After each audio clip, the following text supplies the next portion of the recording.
नमस्कार, आप देख रहे हैं प्राइम टीवी। मैं हूं आपके साथ आरती तिवारी। वक्त हो चुका है खबर दोपहर का। इन दिनों मानसून सत्र चल रहा है। लोकसभा और विधानसभा में सरगर्मियां तेज हो चुकी है। जाति को लेकर एक बार फिर से विवाद खड़ा हो चुका है और इस पर विस्तार से चर्चा के लिए हम आज बात करेंगे जाति पर, यानी कि यूपी के डिप्टी सीएम केशव प्रसाद मौर्य ने सपा मुखिया अखिलेश यादव पर एक बार फिर से निशाना साधा है। उन्होंने कहा है कि अखिलेश जिस तरह राहुल गांधी की जाति पूछने पर उखड़े हैं, उससे वो नेता कम और गांधी परिवार की दरबारी ज्यादा लग रहे हैं। दरअसल बीते दिन लोकसभा में बीजेपी सांसद अनुराग ठाकुर के जाति वाली बयान पर अखिलेश यादव भड़क उठे। उन्होंने इस बयान पर सदन में तीखे तेवर दिखाते हुए नजर आए थे और सोशल मीडिया पर अखिलेश और अनुराग ठाकुर के बीच गहमा गहमी नजर आई। गर्मा गर्मी का बहस का वीडियो अब चर्चा का विषय बन चुका है। गौरतलब है कि यूपी बीजेपी में खटपट की खबरों के बीच अखिलेश अक्सर केशव प्रसाद मौर्य पर तंज कसते रहते हैं और केशव प्रसाद मौर्य भी पलटवार करने का एक भी मौका नहीं छोड़ते। इस वार पलटवार के बीच जब अखिलेश यादव की संसद में अग्निवीर योजना और जाति जनगणना पर अनुराग ठाकुर से जोरदार बहस हुई तो केशव मौर्य ने इस पर चुटकी ले ली। डिप्टी सीएम केशव प्रसाद मौर्य ने कहा कि कांग्रेस के मोहरा सपा बहादुर अखिलेश यादव जिस तरह राहुल गांधी की जाति पूछने पर उखड़े हैं, उससे वो नेता कम बल्कि गांधी परिवार के दरबारी नजर आ रहे हैं। वहीं इस पूरे बयान पर बसपा सुप्रीमो मायावती ने भी चुटकी ली और ट्वीट करते हुए कांग्रेस पर निशाना साधते हुए कहा कि कांग्रेस पार्टी पिछड़ों की विरोधी है। और अब सबसे पहले मैं वो बयान सुना देती हूं जिसको लेकर सियासी पारा चरम पर है। जिसकी जात का पता नहीं वो गन्ना की बात करता है। जो भी इस देश में दलितों की, आदिवासियों की, पिछड़ों की बात उठाता है, जो भी उनके लिए लड़ता है, उसको जिसकी जात का पता नहीं वो गन्ना की बात करता है। जो भी इस देश में दलितों की, आदिवासियों की, पिछड़ों की बात उठाता है, जो भी उनके लिए लड़ता है, उसको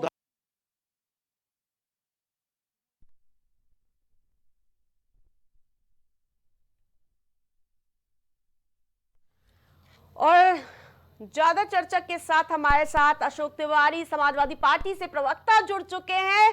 अनुराग ठाकुर ने जो बयान दिया है, आखिरकार आपत्ति क्या है आप लोगों को? अरे मैम, आप खुद ही समझ सकती हैं कितना आपत्तिजनक, कितना निंदनीय, कितना शर्मनाक बयान दिया है। क्या आप इससे पूछ रही? सच्चाई ये है, उन्होंने एक तरह से गाली दी है जी। एक प्रकार से उन्होंने कहा है जिसकी जात का पता नहीं वो गणना की बात करता है जी। इसकी जात का पता नहीं, इसका मतलब उसको अपने पिता का पता नहीं जी। जात जो है पिता से निर्धारित होती है, जात अपनी माता से निर्धारित होती है, माता पिता से जात का निर्धारण होता है जी। और माता पिता का ही पता नहीं। ऐसी गंदी भाषा पर उनके ऊपर एक्शन होना चाहिए। अनुराग ठाकुर पर उनको सस्पेंड किया जाना चाहिए। अनुराग ठाकुर को सस्पेंड किया जाना चाहिए। और इतने निंदनीय बयान पर लोग उनको डिफेंड करते हैं। केशव प्रसाद मौर्य जैसे व्यक्ति ऐसी बात कहते हैं, शर्म आनी चाहिए केशव प्रसाद मौर्य को। जी, केशव प्रसाद मौर्य तो कह रहे हैं कि अखिलेश यादव मोहरा बनकर रह गए हैं कांग्रेस के। केशव प्रसाद मौर्य जी को शर्म आनी चाहिए। अनुराग ठाकुर के इतने निंदनीय बयान को वो डिफेंड कर रहे हैं, इतने शर्मनाक बयान को। इस पर कोई कैसे नहीं बोलेगा? इस पर कोई कैसे नहीं बोलेगा? कोई गाली देगा, किसी भी सदस्य को गाली देगा, कोई राहुल गांधी जी को ही नहीं, किसी को भी गाली देगा तो इस पर हमारे राष्ट्रीय अध्यक्ष जी बोलेंगे, जरूर बोलेंगे। इस पर निंदनीय बयान पर वो बोलेंगे और वो इसीलिए सदन में है कि वो हर सच्चाई की बात कहें और जो गलत करता है उसको जो है समझाएं, उस पर बोले। ये तो अच्छे स्वस्थ परंपरा का हिस्सा है सदन के। जी, कांग्रेस पार्टी प्रधानमंत्री मोदी की जाति पूछती है और अगर राहुल गांधी की जाति पूछ ली गई, दिक्कत कहां पे है? बीजेपी पूछ रही है। इसमें जात पूछने की बात नहीं है जी। उन्होंने स्पष्ट रूप से कहा है कि जिसकी जाति का पता नहीं, जी जाति का पता ही नहीं, ये गाली है एक प्रकार से, जी। उन्होंने गाली दी है एक प्रकार से, और बहुत ही गिरा हुआ बयान दिया है, बहुत ही सड़क छाप बयान दिया है। जी। ऐसा बयान उनको नहीं देना चाहिए था, उनको माफी मांगनी चाहिए सदन से, पूरे जी। सदन से माफी मांगनी चाहिए और उनको सस्पेंड कर देना चाहिए सदन से। जी आपके सहयोगी कभी रही हैं मायावती, उन्होंने कहा कि कांग्रेस, सपा और बीजेपी सब नाटकबाजी कर रही है जाति के नाम पर लड़कर। अरे बहन मायावती जी का मैं बड़ा सम्मान करता हूँ। वो जी। स्वस्थ जो है संघर्ष के रास्ते से हट चुकी हैं। कारण क्या है ये हम नहीं जानते। जी उनके मुंह में कोई बात डाल करके कहलवाई जाती है। जी अब हालत ये हो गई है कि वो अपने बयान खुद नहीं देती, उनको ऐसा कहा गया होगा कुछ कि ऐसा बयान दे दो, बयान दे दिया उन्होंने। जी। सच्चाई है कि वो जो हालत में है वो उनका जो है चाहने वाला समझता है। जी उनके चाहने वाले आज हमारे साथ हैं, जी। जो कभी मायावती जी के साथ थे। वो सारा का सारा दलित समाज आज समाजवादी पार्टी के अध्यक्ष, माननीय राष्ट्रीय अध्यक्ष अखिलेश यादव जी के साथ है, उनके नेतृत्व में है। और उसने 24 के चुनाव में दिखा दिया है, भाजपा को 240 पे लाके खड़ा कर दिया है दलित जी। समाज ने। दलित समाज ने बस के हमें वोट दिया है, पिछड़े ने वोट दिया है, सर्व समाज ने वोट दिया, अल्पसंख्यक ने वोट दिया है, हमको अगड़ों ने भी वोट दिया है, आधी आबादी ने वोट दिया, सर्व समाज ने वोट दिया है, तो हमारी इतनी सीटें आई हैं। और जहां हम हारे भी हैं वहां हार का अंतर कम हुआ है। आप प्रधानमंत्री जी मोदी जी का क्षेत्र बनारस देख लीजिए, आप लखनऊ देख लीजिए, राजनाथ सिंह का जीत का अंतर काफी कम हो गया है। जी जी। संबित पात्रा कह रहे हैं, उन्होंने एक वो मुहावरा देते हुए कहा कि जाति ना पूछो साधु की, पूछ लीजिए ज्ञान, मोल करो तलवार का पड़ा रहने दो म्यान। वो कह रहे हैं राहुल गांधी क्या साधु है और उनकी तलवार तो पहले ही जंग खा चुकी है। अरे संबित पात्रा जी की बात का हम क्या जवाब दें। जी। वो तो एक हास्य कलाकार हैं, बीच बीच में हास्य करते रहते हैं, वो गंभीर व्यक्ति ही नहीं। जी संबित पात्रा जी इतने हल्के व्यक्ति हैं, उनके इतने हल्के बयान होते हैं, उनके बयानों पर क्या बात की जाए, क्या जवाब दिया जाए। जी। जाति जनगणना की आप लोग बात कर रहे हैं, क्या लगता है आगे जाति जनगणना को लेकर क्या आप लोग अहम फैसला ले सकते हैं क्या? जातीय जनगणना हमारा संकल्प है। जी जातीय जनगणना के बगैर समानता कैसे लाई जाए? जी जब तक ये पता ना हो कि कौन सी जाति का क्या स्थिति है समाज में, आज उसकी आर्थिक स्थिति क्या है, सामाजिक स्थिति क्या है, उसको जो है किस तरह से जो है नौकरियों में क्या स्थान मिला है, सारी चीजें जब देखी जाएंगी, समाज में गणना की जाएगी, एक दूसरे तुलना की जाएगी, तो उसके हिसाब से उसको जो है आरक्षण और अन्य चीजों का लाभ दिया जाएगा। जब लाभ मिलेगा तो वो समाज की मुख्य धारा में आएगा। आज हमारा दलित वर्ग जो हमें आरक्षण बाबा साहब भीमराव अम्बेडकर ने दिया था, उसका अनुपालन होने पर कुछ मुख्य धारा में आया, लेकिन जब से भाजपा सरकार आई है 2014 से, तब से उसने प्राइवेटाइजेशन शुरू कर दिया, सारे सार्वजनिक उपक्रम बेच दिए, उसने जो है आउटसोर्सिंग कराई, उसने 30 लाख सरकारी नौकरियां नहीं निकाली, उसने जो है जो सर्विसेज निकली भी उनका भी परीक्षा लीक करा दिया। इस तरह से दलितों का हक मारा गया। 69,000 शिक्षक भर्ती का घोटाला हुआ, जिसमें से पिछड़ों का हक मारा गया। आज कोर्ट ने भी गाइडलाइन दिया, उसको भी पूरा नहीं किया गया। सवाल इस बात का है, जिस तरह से पिछड़ों का, दलितों का हक मारा जा रहा है, जिस तरह से उनको समान भागीदारी नहीं दी जा रही है, उसकी लड़ाई तो हम लड़ते रहेंगे। हमारी पार्टी का स्थापना ही हुआ है, सामाजिक न्याय के लिए हुआ है। सामाजिक न्याय की लड़ाई हम बराबर लड़ते रहेंगे और जाति जनगणना हम करा के रहेंगे। हलवा बंटवारे पर भी जाति देखने को मिली कि ओबीसी के एक भी शख्स उस दौरान नहीं मौजूद रहा, अफसर नहीं मौजूद रहा है। उन्होंने भी तो कहा है कि राहुल गांधी ने कई तरह के भ्रष्टाचार वाले हलवे के स्वाद चखा है। देखिए, जो बातें कही जाएंगी वो कही जाएंगी, जो सच्चाई होगी उसको हर विपक्ष के नेता हैं राहुल गांधी जी, और वो बात रखेंगे अपनी बात, और अपनी बात गंभीरता से रखी उन्होंने अपनी बात को। और अनुराग ठाकुर ने जिस तरह से बयान दिया है, एक बहुत छोटे स्तर का बयान दिया है, सड़क छाप बयान दिया है, जिसकी जितनी निंदा की जाए उतनी कम है। हमारे राष्ट्रीय अध्यक्ष ने भी कहा कि आप इस तरह जाति क्यों पूछते हैं। सच्चाई ये है कि जो है भाजपा का स्तर ही कमजोर होता जा रहा है। भाजपा का स्तर जो है बेटी विरोधी है, बेटी विरोधी स्तर है, यहाँ पर भेदभाव करने वाला स्तर है, यहाँ पर जो है भाजपा बैकफुट पर है, पूरे देश में बैकफुट पर है। और उत्तर प्रदेश में तो पूरी तरह से बैकफुट पर है, उखड़ गई है उत्तर प्रदेश में। विधानसभा में तो सीएम योगी कह रहे हैं हम तो नंबर 1 है कानून व्यवस्था में, महिला की सुरक्षा में।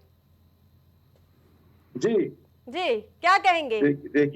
देखिए अपने मुंह मियां मुट्ठू बनना अच्छी बात है जी। कानून व्यवस्था की क्या हालत है उत्तर प्रदेश में। ऋतिक पांडे की जिस तरह से पीट पीट के हत्या हुई है अभी अभी तुरंत हाल ही में, और पुलिस से मिली भगत दिखाई दे रही है, उस पर जो है कब चलेगा बुलडोजर? गिरफ्तारी तो हुई है, बुलडोजर कब चलेगा उस पर?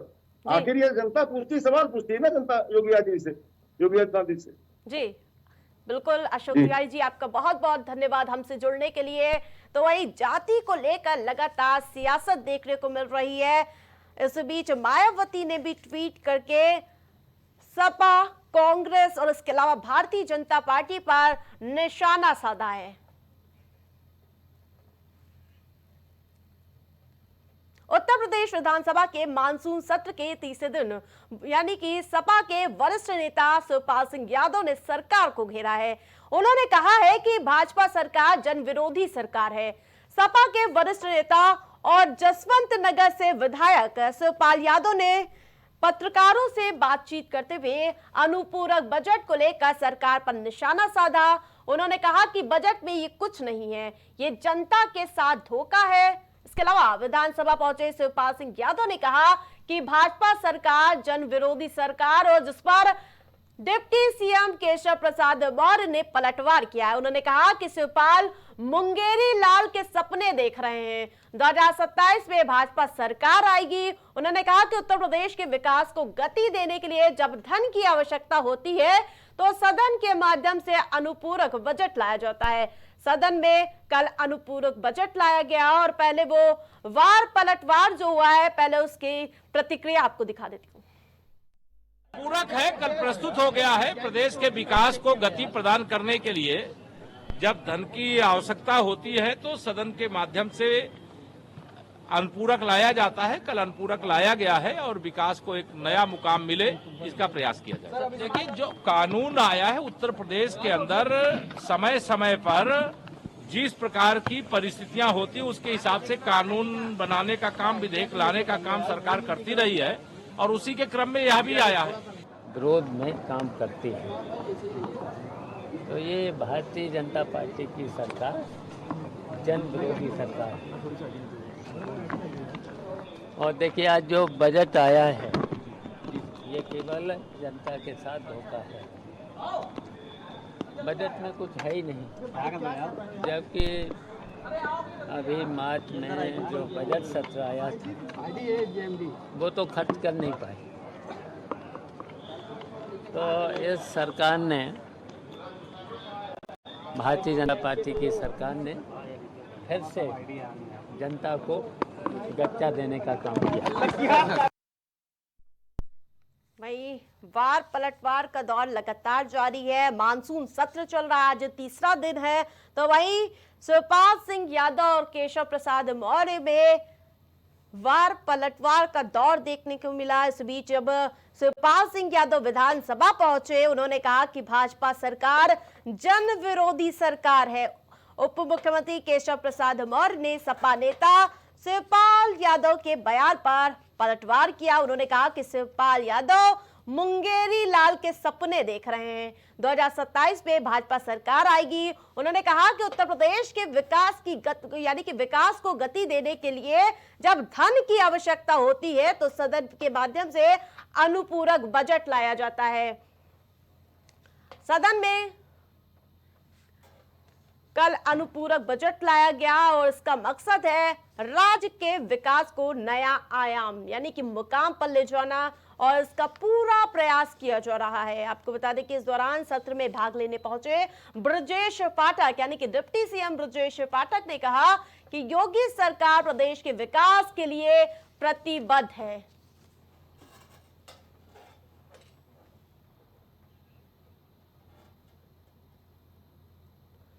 वही आपको बता दें कि मानसून सत्र में इस बार विपक्षी दलों का काफी जोश हाई नजर आ रहा है और काफी गहमा गहमी का माहौल देखने को मिला। इससे पहले सीएम योगी और शिवपाल सिंह यादव में वार पलटवार का दौर देखने को मिला था। सीएम योगी ने चाचा शिवपाल को गच्चा देने का आरोप लगा है, यानी कि लगातार एक दूसरे पर वार पलटवार जारी है।